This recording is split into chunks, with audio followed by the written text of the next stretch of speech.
Guys, good afternoon. Welcome again to Chat's Garden. Start of holiday. It's Holy Wednesday now in the afternoon, and it's a half day work for us in the government. Plenty time for our plants, guys. And my first task for today is to rescue some of my cactus. So I have to cut them and hopefully to dry them up and replant. I hope you stay with me as I'm going to video my work for today, guys. Guys, my beautiful cactus, but it has been rotten, guys. Look at this, oh. Yan. I don't know what happened, but maybe I overwatered it, or maybe pest, or I don't know, maybe a fungal infection also. There's nothing to do about this anymore, so I'm going to rescue this one, the one that is still hard and not rotted, guys, this one. So I'm going to separate this from the others. Ayan, guys, before anything else, maglalagay po ako ng gloves kasi we are handling a prickly cactuses. Yan. I'm going to twist it like this. Yan. And look at this one, guys. It is still hard though, but there are some softened part here, so I'm going to cut this off. I'm going to cut up to this one, and I will dry it for several days before I'm going to repot it again, guys.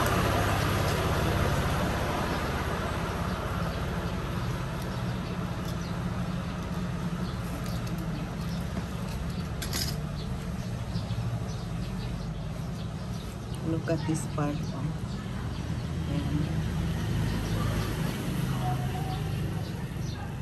Yan, guys. There's still this part here, the brown one. So I'm going to cut this one.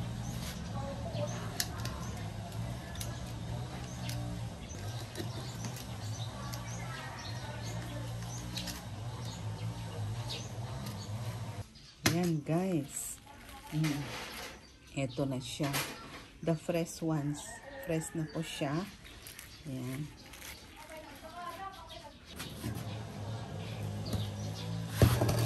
Another one also. My old man cactus. Ayan, this one. This is not rotten, guys. This is dried up. It is underwatered. Ayan. So, what I'm going to do, I'm going to cut up to this one, this good portion.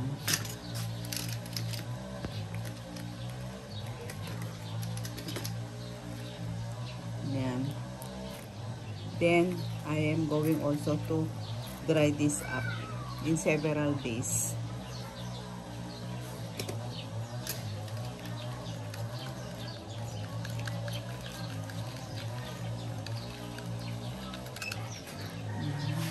This one is rotten, I think. This one. Look at this. This is rotten.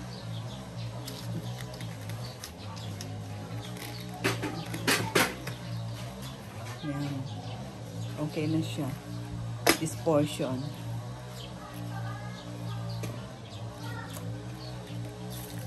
And I'm going to remove all of this dead portion, dead part. Yan. Yan. Dried up. This is already crispy, guys. Yan. Crispy part. Yan.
Guys, tingnan nyo to.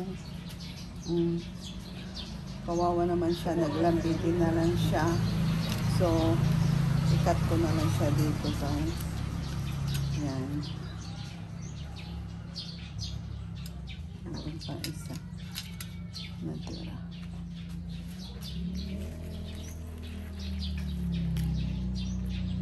Actually, okay pa naman siya. Hindi lang yan. Medyo brownish lang siya, guys.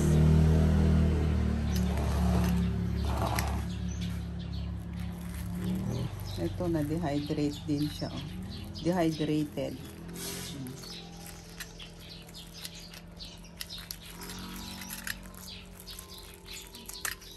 Yan, guys. Oh. Empty. Empty inside.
Oh no, look at this. My tortum had been cut off.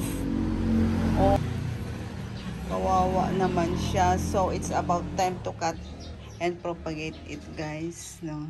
Anyway, it has already many aerial roots.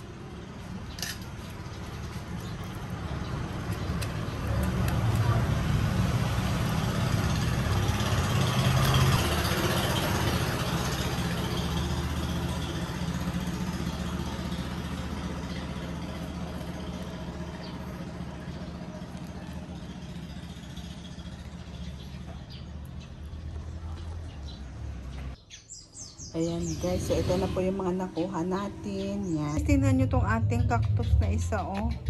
Nag-root-rot na siya guys, oh. Puno na siya ng tubig. Malambot siya guys. Ewan ko, baka may naging problema ito. Kaya gagawin ko ngayon, i-separate ko na lang itong mga pops niya. Paikutin ko na lang bago pa siya lumala. Yan. I-dry ko na lang siya guys. Sayang naman. Clamping pa naman siya. baka lalong masira. Kaya yan, okay pa naman tong mga pops niya.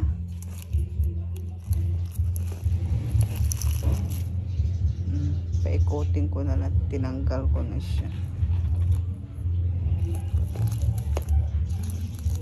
Kasi guys, kung pabayaan natin ito, kakainin niya lahat ito, masisira lahat tong halaman. Kaya dapat habang hindi pa niya, mabilis lang ito eh. Tingnan nyo, nung isang araw, hindi ko pa ito napansin guys, na may ganito pala siya, nag-rotten na pala siya. So, ito, wala na to. Tatapon na natin. Patuyuin muna natin siya. Lagay muna natin siya dito. Hopefully, hindi na magtutuloy ang pag-rat niya, guys. Ayan. Ito wala na, itatapon na natin to. Guys, remember, ito na yung ni-rescue man na sila. Although the other one did not make it, guys. Yan. Stable na sila, guys. Yan. Oh. Tapos, ito rin yung isa.